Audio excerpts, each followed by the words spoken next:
Flooding in Nigeria has become a recurring nightmare, a grim annual rite of destruction that plays out each rainy season, leaving our communities devastated and our citizens in despair. In recent years, these floods have not only brought ruin to homes, farms, and public infrastructure, but have also thrust Nigeria into global spotlight for all the wrong reasons. Each season brings fresh images of submerged villages, desperate families displaced from their homes, and cities at the mercy of water levels that only seem to climb higher.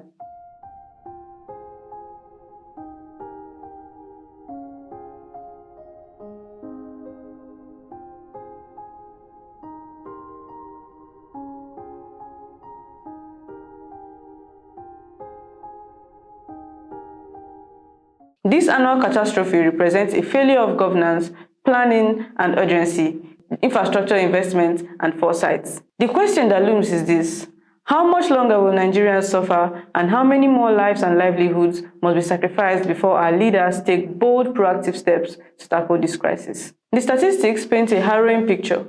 In 2022, floods swept through 34 of Nigeria's 36 states, displacing more than 1.3 million people. According to UNICEF, over 600 lives were lost, with 200,000 houses destroyed and more than 2.5 million Nigerians in need of humanitarian support. This humanitarian disaster also triggered outbreaks of waterborne diseases, with cases of cholera, respiratory infections, and skin diseases soaring. Yet, just 2 years later, Nigeria finds itself in the same predicament, if not worse. The United Nations Office for the Coordination of Humanitarian Affairs reports that by September 2024, relentless rains had impacted over 1 million Nigerians across 31 states and 180 local government areas. This year alone, flooding has left 641,598 people displaced, 285 dead, and 2,504 injured, with nearly 100,000 homes damaged or destroyed. The scale of destruction is staggering, but it should not be surprising. Flooding in Nigeria is not a new phenomenon. Every year, both federal and state authorities are alerted to the coming threat. Warnings are issued by the Nigeria Hydrological Services Agency and other relevant bodies, flagging vulnerable areas and advising on preventive measures. But despite these warnings, the response remains painfully inadequate, more reactive than preventive. Rather than mobilizing resources, deploying preventive infrastructure, or educating communities on flood preparedness, our leaders resort to issuing statements and setting up temporary relief camps, treating flood victims as unfortunate casualties of nature rather than people deserving of protection. The situation in Borno State this year underscores the severity of the crisis. In September 2024, the Alao Dam in Konduga local government area collapsed due to heavy rains and structural weakness, unleashing catastrophic flooding upon neighboring Maiduguri and Jere local government areas. This flood, described as the worst in 30 years, submerged 70% of Maiduguri, displaced over 120,000 people, and left 150 dead. The impact extended to critical city locations, affecting over 1 million residents and paralyzing essential services. Schools were shut down, businesses collapsed, and farms were destroyed. And as Borno grappled with this unprecedented tragedy, the crisis was further compounded by the release of water from major dams in Cameroon, an action that has historically left Nigeria in turmoil. Rather than responding to this foreseeable event with preparedness, the government reacted with panic and half measures, leaving communities to bear the burden of the floodwaters yet again.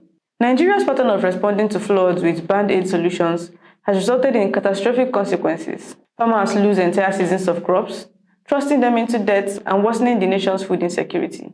Schools are flooded, cutting off education for countless children, many of whom may never return to class. Thousands are forced to flee their homes, joining the ranks of Nigeria's already overburdened internally displaced persons. This spiraling displacement only exacerbates Nigeria's humanitarian crisis, creating a growing population of citizens who are living on the margins and struggling to survive. The ripple effects of these annual floods go well beyond the immediate devastation.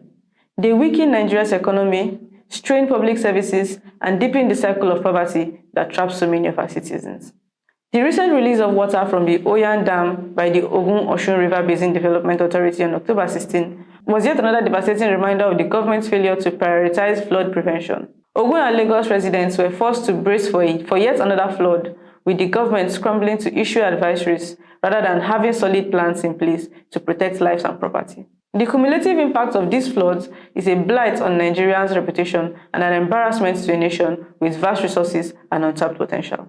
The solutions to Nigeria's flood crisis are neither mysterious nor unattainable. What we need is the will and determination to enact lasting change. First, there must be a concerted investment in infrastructure. Our country desperately needs multiple high-quality dams capable of storing and diverting water during the rainy season. The fact that Cameroon's dam releases continue to wreak havoc on Nigeria year after year highlights a glaring gap in our national infrastructure. We cannot continue to rely on a single dam or outdated systems to manage floodwaters that we know are coming. We need a robust network of dams across strategic locations, each designed to alleviate pressure on flood-prone areas and mitigate damage when neighboring countries release water. Equally important is the need to construct proper drainage channels that can guide floodwaters away from densely populated areas, farmland, and critical infrastructure. Many Nigerian cities and towns lack adequate drainage, a fact made painfully evident every rainy season as streets transform into rivers and houses are swamped. Investments in urban planning and the construction of resilient drainage systems are essential if we are to prevent these annual losses. Our cities must be redesigned with the understanding that floods are no longer occasional events, but predictable occurrences that we must be prepared to handle. Moreover, enforcement of environmental regulations must become a priority. The reckless practice of building on floodplains has made flooding more devastating than it needs to be. Yet, year after year, construction continues unabated, encouraged by the weak enforcement and corruption. The government must hold individuals and companies accountable for illegal construction on flood-prone land and must not hesitate to prosecute violators. Only by setting an example can we create a culture of responsibility and respect for our natural environment. Education and awareness are also critical.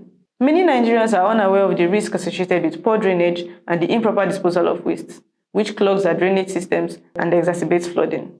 Public awareness campaigns should be conducted in indigenous languages, ensuring that even those in remote areas understand the steps they can take to protect their homes and communities. Communities must be empowered with knowledge and resources, enabling them to take proactive steps against flooding rather than being caught off guard each season.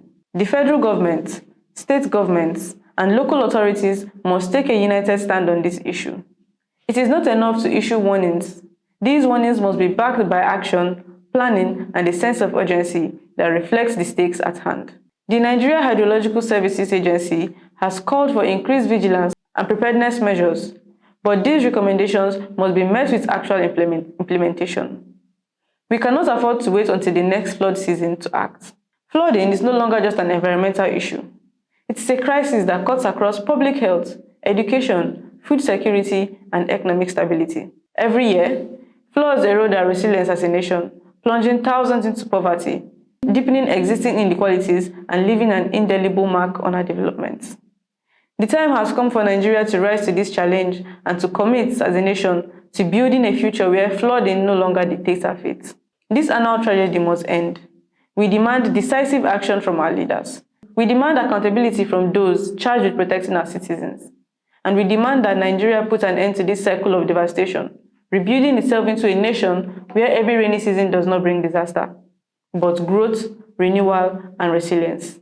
The time to act is now.